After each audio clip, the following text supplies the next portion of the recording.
They, too, retired to the wilderness, but 'twas with arms. Paradise regained. The burning sun of Syria had not yet attained its highest point in the horizon, when a knight of the Red Cross, who had left his distant northern home and joined the host of the Crusaders in Palestine, was pacing slowly along the sandy deserts which lie in the vicinity of the Dead Sea, or, as it is called, the Lake Asphaltites, where the waves of the Jordan pour themselves into an inland sea, from which there is no discharge of waters. The warlike pilgrim had toiled among cliffs and precipices during the earlier part of the morning. More lately, issuing from those rocky and dangerous defile, he had entered upon that great plain, where the accursed cities provoked, in ancient days, the direct and dreadful vengeance of the Omnipotent. The toil, the thirst, the dangers of the way, were forgotten, as the traveler recalled the fearful catastrophe which had converted into an arid and dismal wilderness the fair and fertile valley of Siddim, once well-watered, even as the garden of the Lord, now a parched and blighted waste, condemned to eternal sterility. Crossing himself, as he viewed the dark mass of rolling waters, in color as in duality unlike those of any other lake, the traveler shuddered as he remembered that beneath these sluggish waves lay the once proud cities of the plain, whose grave was dug by the thunder of the heavens, or the eruption of subterraneous fire, and whose remains were hid, even by that sea which holds no living fish in its bosom, bears no skiff on its surface, and, as if its own dreadful bed were the only fit receptacle for its sullen waters, sends not, like other lakes, a tribute to the ocean. The whole land around, as in the days of Moses, was brimstone and salt, it is not sown, nor beareth, nor any grass groweth thereon. The land as well as the lake might be termed dead, as producing nothing having resemblance to vegetation, and even the very air was entirely devoid of its ordinary winged inhabitants, deterred probably by the odor of bitumen and sulfur which the burning sun exhaled from the waters of the lake in steaming clouds, frequently assuming the appearance of waterspouts.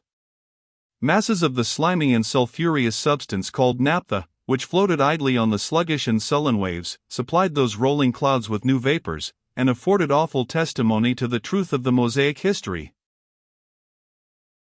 Upon this scene of desolation the sun shone with almost intolerable splendor, and all living nature seemed to have hidden itself from the rays, excepting the solitary figure which moved through the flitting sand at a foot's pace, and appeared the sole breathing thing on the wide surface of the plain.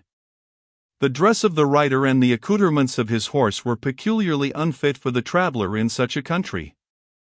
A coat of linked mail, with long sleeves, plated gauntlets, and a steel breastplate, had not been esteemed a sufficient weight of armor. There were also his triangular shield suspended round his neck, and his barred helmet of steel, over which he had a hood and collar of mail, which was drawn around the warrior's shoulders and throat, and filled up the vacancy between the hauberk and the headpiece.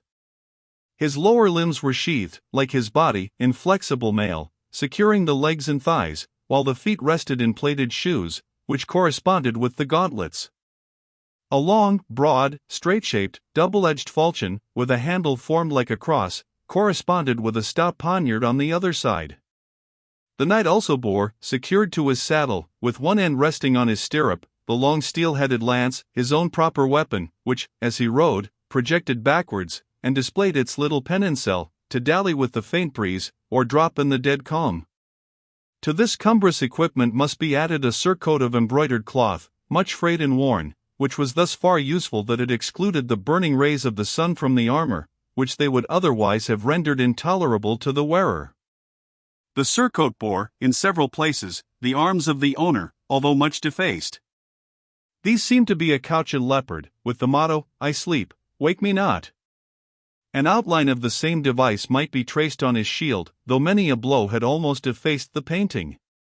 The flat top of his cumbrous cylindrical helmet was unadorned with any crest. In retaining their own unwieldy defensive armor, the northern crusaders seemed to set at defiance the nature of the climate and country to which they had come to war. The accoutrements of the horse were scarcely less massive and unwieldy than those of the rider. The animal had a heavy saddle plated with steel, uniting in front with a species of breastplate, and behind with defensive armor made to cover the loins. Then there was a steel axe, or hammer, called a mace of arms, and which hung to the saddle-bow. The reins were secured by chainwork, and the front stall of the bridle was a steel plate, with apertures for the eyes and nostrils, having in the midst a short, sharp pike, projecting from the forehead of the horse like the horn of the fabulous unicorn. But habit had made the endurance of this load of panoply a second nature, both to the knight and his gallant charger. Numbers, indeed, of the Western warriors who hurried to Palestine died ere they became inured to the burning climate, but there were others to whom that climate became innocent and even friendly, and among this fortunate number was the solitary horseman who now traversed the border of the Dead Sea. Nature, which cast his limbs in a mold of uncommon strength, fitted to wear his linked hauberk with as much ease as if the meshes had been formed of cobwebs, had endowed him with a constitution as strong as his limbs, and which bade defiance to almost all changes of climate, as well as to fatigue and privations of every kind. His disposition seemed, in some degree, to partake of the qualities of his bodily frame, and as the one possessed great strength and endurance, united with the power of violent exertion, the other, under a calm and undisturbed semblance, had much of the fiery and enthusiastic love of glory which constituted the principal attribute of the renowned Norman line, and had rendered them sovereigns in every corner of Europe where they had drawn their adventurous swords. It was not, however, to all the race that fortune proposed such tempting rewards, and those obtained by the solitary knight during 2 years' campaign in Palestine had been only temporal fame, and, as he was taught to believe, spiritual privileges. Meantime, his slender stock of money had melted away, the rather that he did not pursue any of the ordinary modes by which the followers of the Crusade condescended to recruit their diminished resources at the expense of the people of Palestine. He exacted no gifts from the wretched natives for sparing their possessions when engaged in warfare with the Saracens, and he had not availed himself of any opportunity of enriching himself by the ransom of prisoners of consequence. The small train which had followed him from his native country had been gradually diminished, as the means of maintaining them disappeared, and his only remaining squire was at present on a sick bed, and unable to attend his master, who travelled, as we have seen, singly and alone. This was of little consequence to the Crusader, who was accustomed to consider his good sword as his safest escort, and devout thoughts as his best companion. Nature had, however, her demands for refreshment and repose even on the iron frame and patient disposition of the Knight of the Sleeping Leopard, and at noon, when the Dead Sea lay at some distance on his right, he joyfully hailed the sight of 2 or 3 palm trees, which arose beside the well which was assigned for his midday station. His good horse, too, which had plodded forward with the steady endurance of his master, now lifted his head, expanded his nostrils, and quickened his pace, as if he snuffed afar off the living waters which marked the place of repose and refreshment. But labor and danger were doomed to intervene ere the horse or horseman reached the desired spot. As the Knight of the Couchant Leopard continued to fix his eyes attentively on the yet distant cluster of palm trees, it seemed to him as if some object was moving among them.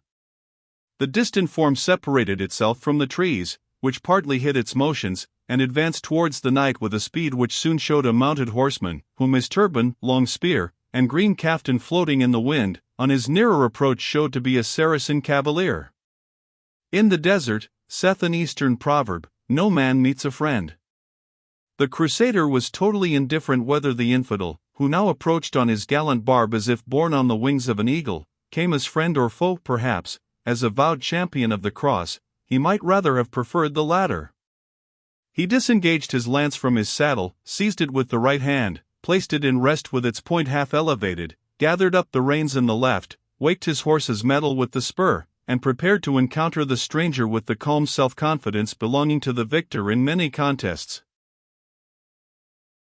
The Saracen came on at the speedy gallop of an Arab horseman, managing his steed more by his limbs and the inflection of his body than by any use of the reins, which hung loose in his left hand, so that he was enabled to wield the light, round buckler of the skin of the rhinoceros, ornamented with silver loops, which he wore on his arm, swinging it as if he meant to oppose its slender circle to the formidable thrust of the western lance.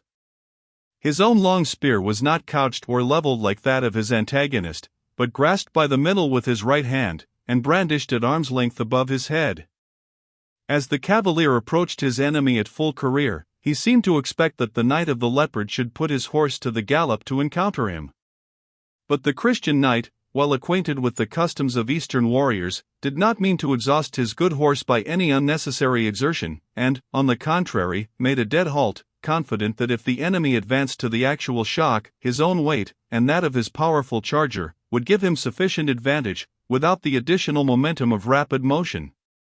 Equally sensible and apprehensive of such a probable result, the Saracen cavalier, when he had approached towards the Christian within twice the length of his lance, wheeled his steed to the left with inimitable dexterity, and rode twice around his antagonist, who, turning without quitting his ground, and presenting his front constantly to his enemy, frustrated his attempts to attack him on an unguarded point, so that the Saracen, wheeling his horse, was fain to retreat to the distance of 100 yards. A second time, like a hawk attacking a heron, the heathen renewed the charge, and a second time was fain to retreat without coming to a close struggle. A third time he approached in the same manner, when the Christian knight, desirous to terminate this illusory warfare, in which he might at length have been worn out by the activity of his foeman, suddenly seized the mace which hung at his saddle bow, and, with a strong hand and unerring aim, hurled it against the head of the emir, for such and not less his enemy appeared. The Saracen was just aware of the formidable missile in time to interpose his light buckler betwixt the mace and his head, but the violence of the blow forced the buckler down on his turban, and though that defense also contributed to deaden its violence, the Saracen was beaten from his horse. Ere the Christian could avail himself of this mishap, his nimble foeman sprung from the ground, and, calling on his steed, which instantly returned to his side, he leaped into his seat without touching the stirrup, and regained all the advantage of which the Knight of the Leopard hoped to deprive him. But the latter had in the meanwhile recovered his mace, and the Eastern cavalier, who remembered the strength and dexterity with which his antagonist had aimed it, seemed to keep cautiously out of reach of that weapon of which he had so lately felt the force, while he showed his purpose of waging a distant warfare with missile weapons of his own. Planting his long spear in the sand at a distance from the scene of combat, he strung, with great address, a short bow, which he carried at his back, and putting his horse to the gallop, once more described 2 or 3 circles of a wider extent than formerly, in the course of which he discharged 6 arrows at the Christian with such unerring skill that the goodness of his harness alone saved him from being wounded in as many places. The 7th shaft apparently found a less perfect part of the armor, and the Christian dropped heavily from his horse. But what was the surprise of the Saracen, when, dismounting to examine the condition of his prostrate enemy, he found himself suddenly within the grasp of the European, who had had recourse to this artifice to bring his enemy within his reach. Even in this deadly grapple the Saracen was saved by his agility and presence of mind. He unloosed the sword belt, in which the Knight of the Leopard had fixed his hold, and, thus eluding his fatal grasp, mounted his horse, which seemed to watch his motions with the intelligence of a human being, and again rode off. But in the last encounter the Saracen had lost his sword and his quiver of arrows, both of which were attached to the girdle which he was obliged to abandon. He had also lost his turban in the struggle.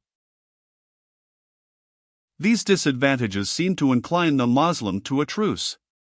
He approached the Christian with his right hand extended, but no longer in a menacing attitude. "There is truce betwixt our nations," he said, in the lingua franca commonly used for the purpose of communication with the Crusaders. "Wherefore should there be war betwixt thee and me? Let there be peace betwixt us." "I am well contented," answered he of the couchant leopard, "but what security dost thou offer that thou wilt observe the truce?" "The word of a follower of the Prophet was never broken," answered the emir. "It is thou, brave Nazarene, from whom I should demand security. Did I not know that treason seldom dwells with courage?" The Crusader felt that the confidence of the Moslem made him ashamed of his own doubts.